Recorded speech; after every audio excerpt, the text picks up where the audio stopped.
Hi everyone, my name is Yagi. I'm the Chief Veterinary Nursing Officer at Veterinary Emergency Group. Today we're joined by Betsy Hensley, Amy Newfield, Adrienne Kruzer, and Chrissy Giovannielli to have a frank conversation about our profession in veterinary nursing. So let's just get into it right away. How are veterinary nurses currently being paid? Oh my, I'll field this. Not well. Largely in the industry, we struggle to, be able to make ends meet. Most veterinary technicians and nurses are working 2 jobs. So yeah, they're not being paid very well. I think that's not a surprise to anybody. So I'll say industry-wide, it is a problem. It doesn't matter, small, big company, individual private practice, veterinary nurses and technicians struggle to make ends meet based on current salaries. And that's kind of the conversation that's been going on for decades now, right? And why is this the case? And why does it keep staying this way?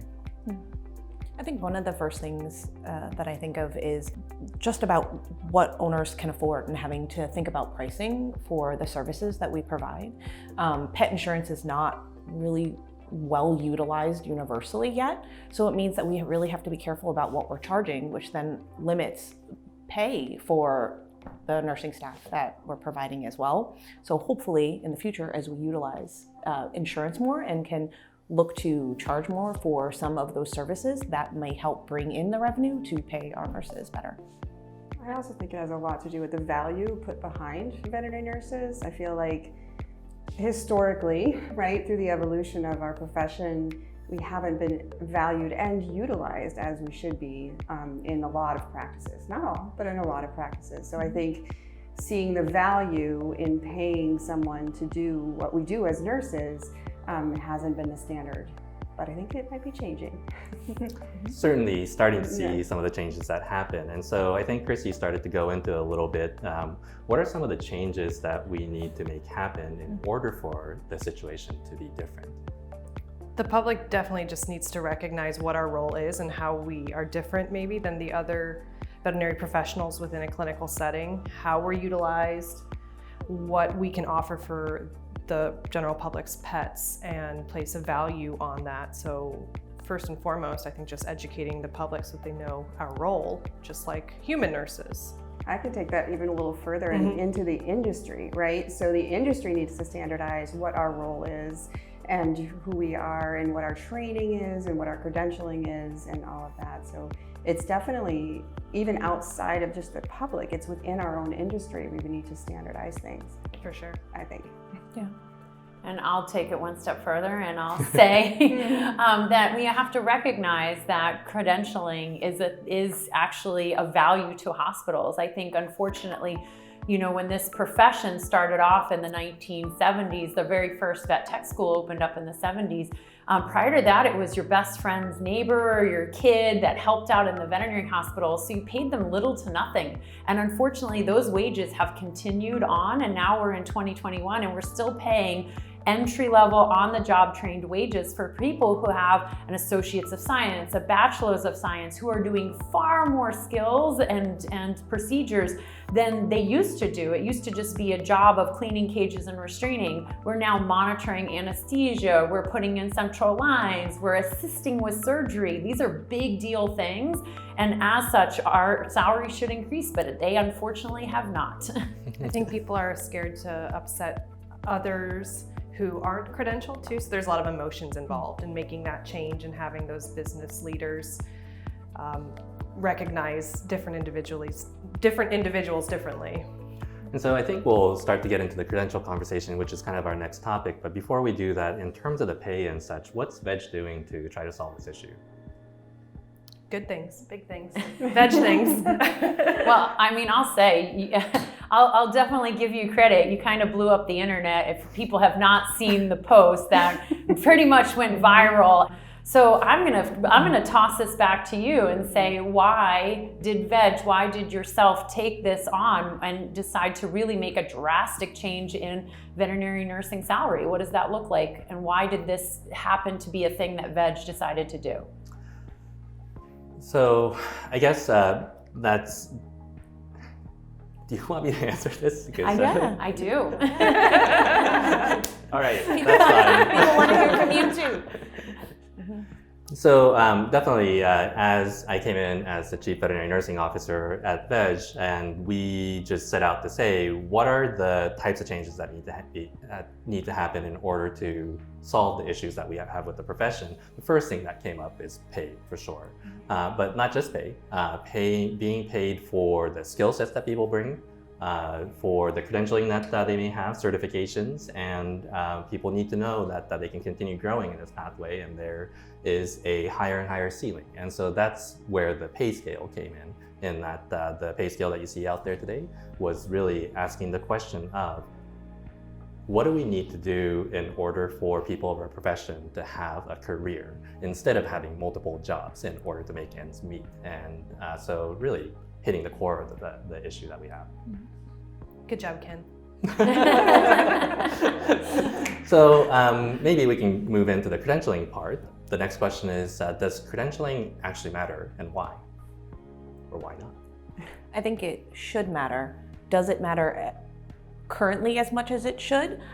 In some practices, like VEG, yes, and in some not, where they have people that are not credentialed being allowed to perform the same skills as people who are credentialed. And that really devalues the credentialing of those people in that hospital that went that extra mile, got that education to really understand the why behind what they're doing, not just how to do it.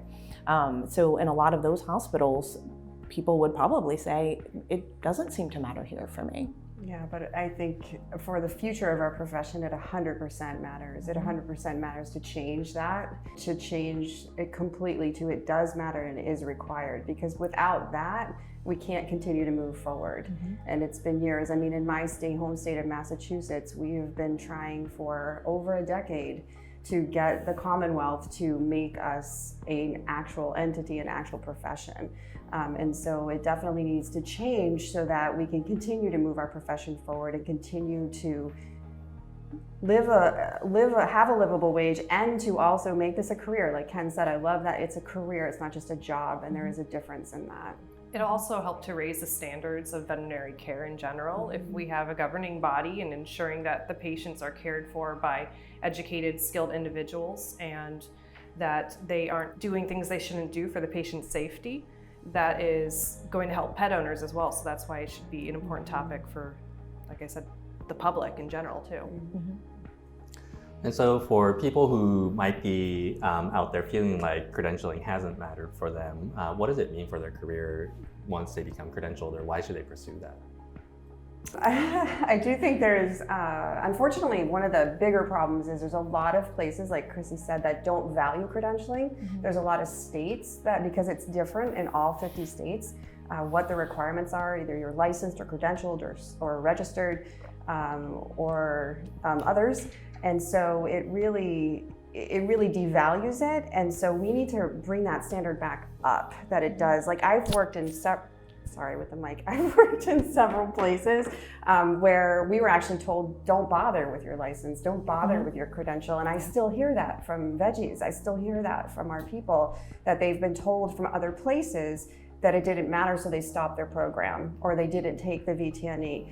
And so it matters for their career, for their future, if they ever wanted to go into further things like a VTS or hopefully someday a practitioner.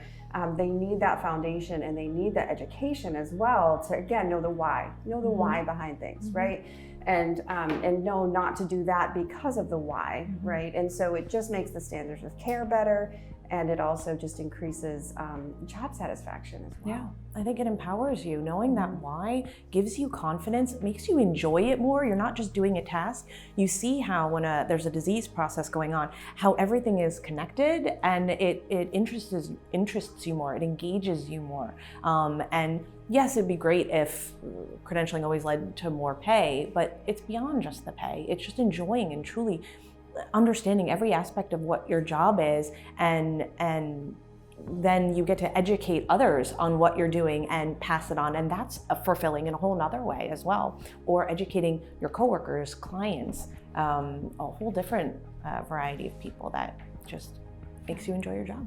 And from an even bigger picture for the profession, it's opportunity, not only within a clinical setting, but as all of us know, we're all outside of the clinical life, even though we're heavily involved with it. And having those credentials has provided us with much greater career opportunities as a whole. Now, with that, we know that there are many people out there that are not credentialed, that have been in the field for a very long time. This is a part of our entire nursing care team and profession, I would say. What do you say to people who feel like credentialing doesn't matter? I'll take this one. It is really controversial because I have worked with some amazing on-the-job trained veterinary assistants who, I mean, they go toe-to-toe with credentialed veterinary technicians. So undeniably, we have to admit that there are some really amazing professionals out there. They've been doing it 10, 20, 30 years, and they're not credentialed. The issue is that as a profession, we're never going to be taken seriously if more of us aren't, and the majority of us aren't credentialed. And to say like, oh, well, I can get paid the same as you, this is what's keeping our salary rates down, unfortunately. Every employer, it doesn't matter the business, it's not just veterinary medicine, they'll pay the lowest dime on salary because that's what business is. And so unfortunately, when we can pay someone an entry level, I just graduated from high school rate versus someone who came out of school, and we don't put ownership on credentials, then that's what keeps the salaries down. And these hospitals that don't value credentialing, and there's been two big studies, one by the AVMA and another one, I can't remember what, but the AVMA did a study that said credentialed technicians, on average, one credentialed technician brings in over $105,000 extra in revenue than a non-credentialed veterinary technician. And the other one was the infamous like $90,000 survey study that was done. I think it was $95,000. And again, only pertain to credentialed veterinary technicians on increase of revenue versus non-credentialed. So there is a value to paying credentialed technicians more because two studies, current studies, have shown that credentialed technicians bring in more revenue because of skill and knowledge. I'm not saying there aren't some great on-the-job trained people, but I used to train, I trained a waitress, I trained a bank teller. My first vet hospital would just bring them to me and I would literally teach them skills, but they had no knowledge as to why they were doing those skills. So credentialing is really important for people who are not credentialed. I want them to become credentialed so that as a profession, we have a profession and a career. We all get paid, hopefully better, but we also can prove our value and our worth, and that's really important. A lot of it has to do with respect too for each other's roles. Obviously, we value assistants. They are obviously very often highly trained, but I would never call myself a doctor. And that is, I think everyone would agree, we would never do that. But why is it so acceptable then to call unlicensed, uncredentialed individuals technicians or nurses? That seems to be totally acceptable. Whereas I could run circles around some baby doctors maybe. You know, I think we all could in some regard. That doesn't mean I would ever call myself a doctor. So we just all need to respect each other's roles, which I think we do, but not everyone does. There's room for growth there. And there's certainly a difference between experience and education, and the combination of the both that really makes us be the best veterinary nurses out there that we could be. And so I kind of want to turn to how VEG is fitting into this conversation. Betsy, you might be able to give us a little bit of insight on some of the conversations that you've been having with people who are signing up for our credential support program and what they like to say to you. Yeah, it's been a really amazing. I've had about 30 or 34 different interviews or meetings with veggies who are interested in enrolling in our Penn Foster program. So we have a relationship with Penn Foster where we enroll our veggies directly in, and then I support them through the program, and VEG supports them in many ways through the program to come out and take the VT&E at the end after they graduate. And a lot of the conversation, I probably had about 10 or 15 people who say they were part of a technician program, a veterinary technology program, but left it because their previous employer told them there was no benefit to that and they really didn't need to do that. Or even they were part of a big corporation that was supporting them in going, but didn't give them, like financially supporting them to go, but didn't give them any supports within the company to keep them going. So these online programs are awesome. They're very accessible to people, but you have to be self-motivated to get them finished. So one of the great parts of our VEG program is that I'm helping support them. So I'm telling them that constant little pressure, like on the Titanic, just moving them through. Not a nag, not somebody that's going to be their second mother, but I'm there to just help them through the program and get any supports that they might need. And I've been told several times that I can, if they can imagine it, we can probably get it for them as far as the support go. And of course, within our company, we have so many subject matter experts that we can have help with different things. But the conversations have been super interesting as far as like what else is out there. And every single person I've met has said how grateful they are for this and how ready they are to move on and get their credential. And that some people are like me, they've been in the field for 30 years and it never happened because of finances or never happened because of kids or time or whatever. And we're breaking those barriers down within VEG and we're allowing them to finally move their career to where they want to take it. And so many too want to do VTS at some point as well, especially obviously for ECC. And so they're ready to move on to that in a few years as well. And so what other ways are we making credentialing matter at VEG here? Well, obviously there's wage differences. Mm-hmm. And there's obviously career path and growth opportunities. And so some of our roles are tied to credentialing, right? And so to be in some of our positions, you need to be credentialed. We value credentials not only by increasing just pay, but the opportunities at which you can potentially have a certain position within a hospital or even in the company. So absolutely. And also, isn't it title as well, right? So we've structured the title of each position to be veterinary nurse are credentialed and non-veterinary nurses are not credentialed. So we're certainly tying education to that job title so that we can continue to elevate the profession through the credentialing process for sure. So I guess to just summarize this conversation, what I would say is that it's kind of been a continual dialogue that people who aren't credentialed maybe feel like credentialing doesn't matter. And because they are still working as technicians, it doesn't seem like they get paid any differently or receive any different recognition. And then the people who are credentialed also feel that way because it's not like it changes what they do, or they got credentialed and nothing really changed in terms of pay or their role or the recognition that they got. And so I would say to everyone out there that whether you're not credentialed or credentialed, think of yourselves as a big part of this nursing profession, veterinary nursing profession, and that we have to say that credentialing does matter. And that's the dialogue that we need to be propagating amongst each of us.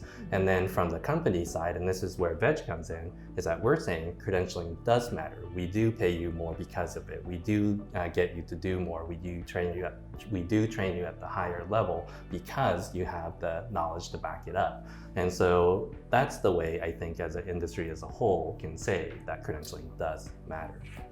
So thank you for your time, by the way, and your thoughts. And this is great that we have all this experience in the industry and the profession that come together and chat about these kinds of things. We'll want to continue doing that.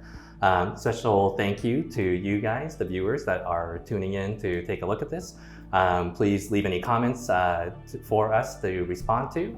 Tune in next time. Make sure that you subscribe so that you can be notified for any new table talks that we do like this. And we'll see you next time.